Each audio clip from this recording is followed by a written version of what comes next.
ہمارے چینل میں خوش آمدید۔ تو چلیے شروع کرتے ہیں آج کی کہانی۔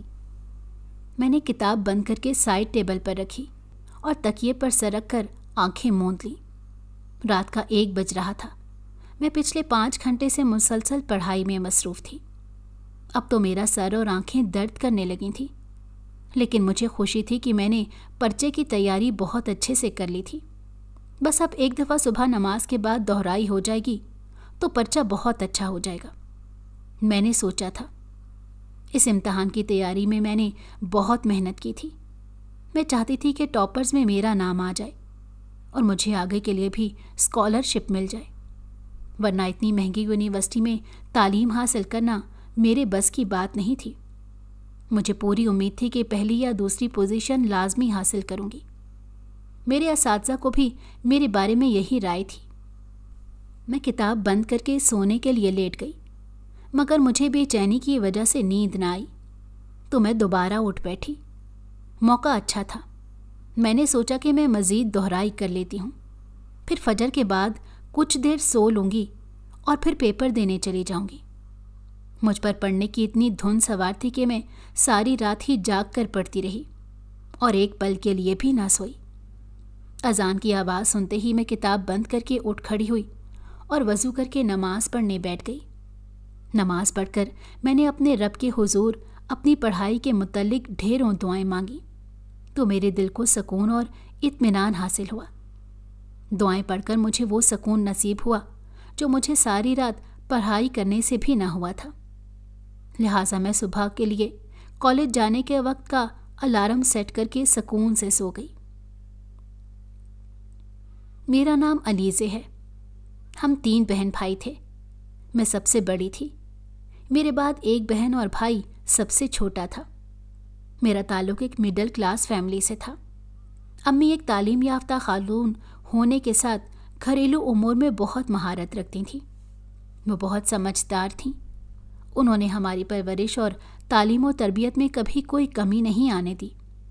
مجھے اور چھوٹے بہن بھائیوں کو وہ خود پڑھاتی تھیں اور ہم ہر کلاس میں اول پوزیشن حاصل کرتے تھے۔ ہم سب بہن بھائیوں کو بھی پڑھنے کا بہت شوق تھا۔ امی کو کبھی بھی ہماری پڑھائی کی طرف سے زیادہ فکر مند نہ ہونا پڑا۔ ہم سب اپنے شوق سے ہی پڑھا کرتے۔ میں نے ہوش سنبھالتے ہی ابو کو اپنے سے بہت دور پایا۔ ابو کا ہونا نہ ہونا برابر تھا۔ وہ ہمارے ساتھ نہیں رہتے تھے۔ ہر مہینے کی پہلی تاریخ کو ان کی طرف سے ایک چیک آ جاتا تھا۔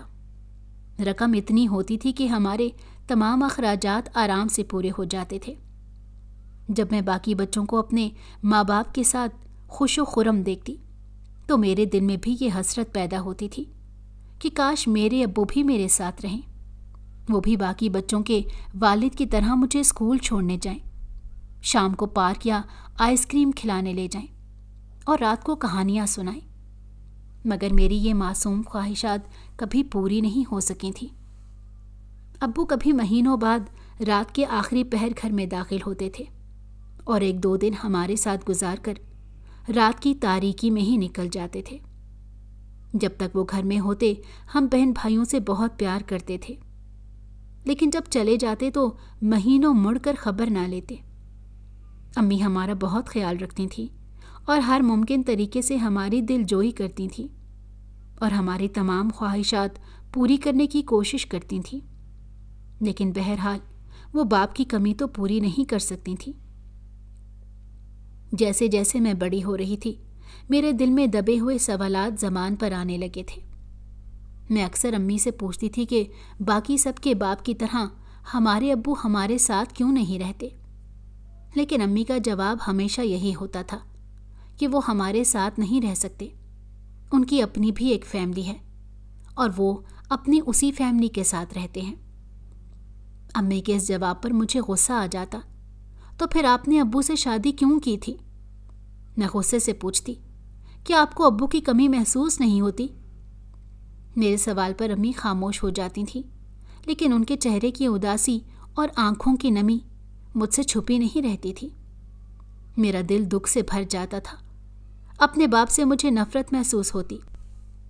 کبھی میں ابو کے بارے میں زیادہ سوال کرتی تو امی مجھے ڈانٹ کر چپ کروا دیتی تھی۔ مجھے پتا تھا کہ میرے سوالوں کا ان کے پاس کوئی جواب نہیں ہوتا، اسی لیے وہ مجھے ڈانٹتی ہیں، مگر مجھے کبھی امی اور ابو کے معاملات کی سمجھ نہیں آئی تھی۔ کبھی کبھی مجھے امی کی ہمت اور صبر پر حیرت ہوتی تھی، کس طرح وہ ہم بہن بھائیوں کے لیے دوہری ذمہ داری ادا کر رہی تھی۔ گھر کے تمام کام بھی وہ خود سر انجام دیتی تھی اور باہر کے کام بھی ان کو ہی پورے کرنے ہوتے تھے۔ اس سب کے باوجود وہ خوش تھی۔ میں نے کبھی ان کی زبان سے ابو کے خلاف کوئی بات یا شکوہ شکایت نہیں سنی تھی۔ ابو آتے تو امی بہت خوش ہو جاتی، ان کے لیے مزے مزے کے کھانے بناتی، بلکہ ابو کو دیکھ کر تو امی ہمیں بھی فراموش کر دیتی تھی۔ امی ابو سے بہت محبت کرتی تھی۔ کبھی کبھی مجھے امی پر بہت ترس آتا تھا، لیکن اگلے ہی پل غصہ آنے لگتا تھا۔ مجھے لگتا تھا کہ امی ہی کی بزدلی کی وجہ سے آج ابو ہم سے دور تھے۔ اگر امی ان سے لڑ جھگڑ کر اپنے حق کا مطالبہ کرتی تو شاید آج حالات مختلف ہوتے اور ابو ہمارے ساتھ ہوتے۔ بچپن کی اس محرومی نے میرے اندر غصے اور نفرت کی آگ کو بھڑکا دیا تھا۔ مجھے ابو اپنے اور امی کے مجرم لگتے۔ اب مجھے ابو کا پہلے جیسا انتظار نہیں ہوتا تھا۔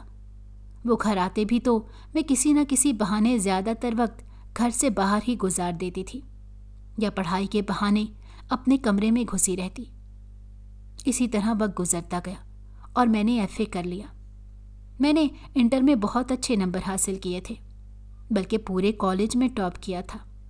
اس لیے مجھے بہت اچھی یونیورسٹی میں اسکالرشپ پر داخلہ مل گیا تھا۔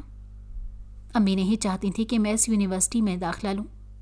امی کا کہنا تھا کہ یہ یونیورسٹی بہت مہنگی ہے اور اس کی فیس بہت زیادہ ہے، اور اس کے علاوہ اس یونیورسٹی کے بارے میں بہت سی افواہیں گردش کرتی رہتی ہیں، اس لیے میں کسی اور یونیورسٹی میں داخلہ لے لوں۔ لیکن یہ پورے ملک کی یونیورسٹیز میں ٹاپ کی یونیورسٹی تھی اور اس کی پڑھائی بہت اچھی تھی۔ اس یونیورسٹی کا ایک نام تھا، جو یہاں سے پڑھ کر جاتا اس کو فوراً اچھی جگہ ملازمت مل جایا کرتی تھی۔ میرا خواب تھا کہ میں ایسی یونیورسٹی میں تعلیم حاصل کروں، اور جب مجھے داخلہ بھی وظیفے کی بنیاد پر مل رہا تھا تو کوئی وجہ نہ تھی کہ میں اس یونیورسٹی سے دور رہتی۔ میں نے امی سے کہہ دیا کہ مجھے اسی یونیورسٹی میں پڑھنا ہے اور فکر نہ کریں، میں محنت کروں گی اور وظیفے پر ہی اپنی پڑھائی مکمل کروں گی۔ اور رہی افواہوں کی بات، تو آج تک کچھ ثابت نہیں ہو سکا تھا، بلکہ مجھے لگتا تھا کہ یہ افواہیں یونیورسٹی کو بدنام کرنے کے لیے پھیلائی گئی تھیں تاکہ یونیورسٹی کی مقبولیت کو کم کیا جا سکے۔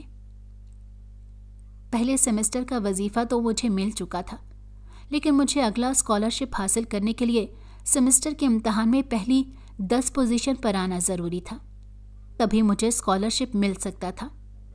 صرف پہلے 10 طالب علموں کو ہی اسکالرشپ دیا جانا تھا۔ مجھے پوری امید تھی کہ میں اسکالرشپ ضرور حاصل کروں گی۔ میں نے یونیورسٹی جانا شروع کر دیا تھا۔ یونیورسٹی کی دنیا کالج سے کافی مختلف تھی۔ میں نے زور و شور سے پڑھائی شروع کر دی۔ میں یونیورسٹی زیادہ تر اپنی پڑھائی پر توجہ دیتی اور فضول کاموں سے گریز کرتی۔ اگر کوئی لیکچر نہ ہوتا تو میں لائبریری چلی جاتی اور کتابوں کا مطالعہ کرتی۔ کلاس کی لڑکیوں میں میری کسی سے خاص دوستی نہیں تھی سوائے رابعہ کے۔ رابعہ نے خود ہی میری طرف دوستی کا ہاتھ بڑھایا تھا۔ وہ میری ساتھ والی سیٹ پر ہی بیٹھتی تھی اور میرے ساتھ گپ شپ کرتی رہتی تھی، اسی لیے اس سے میری دوستی ہو گئی تھی۔ ہم دونوں اکثر اوقات وقت ساتھ گزارتی تھیں۔ وہ بھی میری طرح مڈل کلاس فیملی سے تعلق رکھتی تھی۔ رابعہ کے علاوہ اذہان سے بھی میری اکثر بات چیت ہو جاتی تھی، بلکہ وہ خود ہی مجھے دیکھ کر ہمارے پاس آ جاتا تھا اور حال احوال پوچھنے لگتا تھا۔ وہ کافی باتونی تھا، اکثر اس کی باتوں پر مجھے ہنسی آ جاتی تھی۔ اذہان بھی ہمارے ڈپارٹمنٹ کا ہی تھا، لیکن وہ پوری یونیورسٹی میں گھومتا رہتا تھا۔ اس دن ہم دونوں گراؤنڈ میں بیٹھی تھیں کہ نتاشا چلی آئی۔ نتاشا بھی ہماری کلاس میں ہی تھی۔ اس کو رابعہ سے کچھ کام تھا، اسی لیے وہ رابعہ سے بات کرنے آئی تھی۔ نتاشا کافی فیشنیبل لڑکی تھی۔ اس کا لباس بھی بہت غیر مناسب ہوتا تھا۔ اکثر وہ جینز کے ساتھ تنگ شرٹ زیب تن کرتی تھی جس کا گلا کافی گہرا ہوتا تھا۔ اگر کبھی وہ شلوار قمیض پہنتی تو اس کے بازو ہی نہ ہوتے اور دوپٹہ بھی غائب ہوتا۔ اس کا لباس دیکھ کر تو کبھی کبھی ہمیں بھی شرم آ جاتی تھی۔ مجھے سمجھ نہیں آتی تھی کہ نتاشا یونیورسٹی کس لیے آتی ہے، کیونکہ وہ نہ تو کلاس میں آتی تھی اور نہ اس کو پڑھائی کی کوئی فکر ہوتی تھی۔ اس کا زیادہ تر وقت کینٹین میں اپنے دوستوں کے ساتھ گزرتا تھا، جن میں زیادہ تر لڑکے ہی ہوتے تھے۔ مجھے لگتا تھا کہ نتاشا ایک امیر ذاتی ہے جسے پڑھائی میں دلچسپی نہیں، بلکہ وہ صرف وقت گزاری کے لیے یونیورسٹی آتی ہے۔ مجھے نتاشا بالکل پسند نہ تھی۔ نتاشا رابعہ سے کوئی بات کر کے واپس پلٹ گئی تھی، جبکہ رابعہ میرے پاس آ بیٹھی۔ میں رابعہ کے چہرے پر واضح پریشانی محسوس کر سکتی تھی۔ میں نے اسے پوچھا کہ کیا مسئلہ ہے، تم پریشان کیوں ہو؟ تو وہ ٹال گئی، نہیں ایسی کوئی بات نہیں۔ مجھے یونیورسٹی میں داخلہ لیے ابھی 3 ماہ ہی ہوئے تھے اور رابعہ کی اور میری دوستی کو زیادہ عرصہ نہ گزرا تھا۔ ہماری دوستی کو ابھی 2 ماہ ہی ہوئے تھے، لیکن میں اتنی بات تو سمجھ گئی تھی کہ وہ کس وقت پریشان ہوتی ہے اور کس وقت خوش ہوتی ہے۔ اس کے چہرے کے تاثرات اور اس کی اڑی ہوئی رنگت سے میں اس کی پریشانی کا اندازہ آسانی سے لگا سکتی تھی۔ مگر رابعہ ٹال گئی تو میں نے بھی اسے زیادہ کریدنا مناسب نہ سمجھا۔ مجھے لگا کہ جب وہ میرے ساتھ آرام دہ ہوگی تو خود ہی مجھے اپنی پریشانی کے متعلق بتا دے گی۔ تم نتاشا سے زیادہ میل جول مت رکھو، میں نے اس کو مشورہ دیا تو وہ چونک کر میری طرف دیکھنے لگی۔ کیا مطلب؟ تم کہنا کیا چاہتی ہو؟ اس نے مجھ سے پوچھا۔ نتاشا اس کی دوست تھی، شاید اس کو میری بات بری لگی تھی۔ وہ ہم سے مختلف ہے، اس کا طرز زندگی ہمارے طرز زندگی سے بالکل الگ ہے، لہٰذا اس کی دوستی نقصان دہ ثابت ہو سکتی ہے۔ میں نے اسے سمجھایا تو شاید اس کی سمجھ میں بات آ گئی تھی۔ اس نے اس بات میں سر ہلا دیا۔ ویسے تو 5-6 پروفیسرز ہمیں پڑھانے آتے تھے، کچھ پروفیسرز تو واقعی ہمیں توجہ سے پڑھاتے تھے، لیکن 2-3 پروفیسرز ایسے تھے جن کا سارا دھیان فضول باتوں اور لڑکیوں کے ساتھ ہنسی مذاق میں لگا رہتا تھا۔ ان میں سے ایک ہمارے ڈپارٹمنٹ کے ہیڈ پروفیسر عقیل تھے۔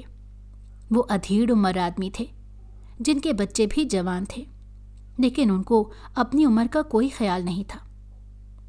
میں کافی خوبصورت تھی، میری آنکھیں نیلی تھیں اور میں کافی گوری چٹی تھی، لیکن میں نے اپنی خوبصورتی کو کبھی نمایاں نہیں کیا تھا۔ میں ہمیشہ خود کو ایک بڑے سے دوپٹے میں لپیٹ کر رکھتی تھی۔ پروفیسر عقیل کی کلاس میں ہمیشہ میں خود کو غیر آرام دہ محسوس کرتی۔ جب وہ میری طرف دیکھتے تو ان کی آنکھوں میں عجیب سی ہوس ہوتی تھی اور ان کی نظریں مجھے اپنے جسم کے پار اترتی محسوس ہوتی تھیں اور میں گھبرا جاتی۔ میں نے یونیورسٹی میں یہ بات محسوس کی تھی کہ کچھ لڑکیاں پروفیسرز کے کمرے کے کچھ زیادہ ہی چکر لگاتی تھیں اور پروفیسرز بھی ہر موقع پر انہی لڑکیوں کو آگے رکھتے تھے۔ کوئی بھی ٹیم ورک یا اسائنمنٹ بنانی ہوتی تو انہی چند لڑکیوں کو ہیڈ بنا دیا جاتا تھا جن کو کچھ خاص آتا جاتا نہیں تھا، اور ذہین طلبہ کو یکسر نظر انداز کر دیا جاتا تھا۔ اذہان ہماری کلاس کا اچھا پڑھنے والا ذہین طالب علم تھا۔ پروفیسرز کی اس زیادتی پر اذہان کو بہت غصہ آتا تھا اور اکثر وہ میرے سامنے پروفیسر کو برا بھلا کہہ کر اپنے دل کی بھڑاس نکالتا رہتا تھا۔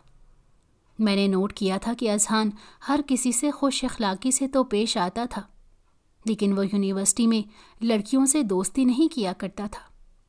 اکثر لڑکیوں نے اس سے دوستی کرنے کی کوشش کی تھی، لیکن اس کے سرد رویے کی وجہ سے خود ہی پیچھے ہٹ گئی تھی۔ رابعہ اکثر مجھے کہتی تھی کہ لگتا ہے اذہان تمہیں پسند کرتا ہے، لیکن اذہان نے کبھی اپنی زبان سے اظہار نہیں کیا تھا۔ پہلے سیمسٹر کے امتحان نزدیک آ گئے تھے۔